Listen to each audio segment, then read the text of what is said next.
we say we wish that life wasn't like this. You know, we wish people didn't have to go to hell. But one thing you got to understand about hell is that people choose to go there. When somebody goes to hell, they chose to go there. It's not that they did something so bad to where God wasn't going to forgive them. It's the fact that they chose to reject a forgiving God. They chose to reject a forgiving God. This is why in heaven, Satan was called the accuser.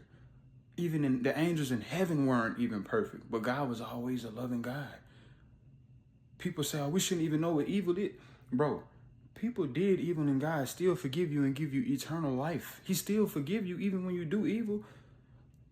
The fact that good and evil exists, we have free will, that's evidence that he didn't create us to be robots. That's evidence that he created us to be free. And the fact that he still grants us mercy, that's more evidence of his love. Because you're still a sinner. You know, on earth, you're still sinning. But at the end of it all, it only comes down to somebody rejecting the entity, the deity of God. You don't want a loving and forgiving God. You just fully reject that. So it's like when somebody goes to hell, they chose to be there forever. Now, they might not want to, when they get there, they're going to regret the fact that they're there. But it was nothing that could have been done to change their decision eternally. That's why they have to be there eternally.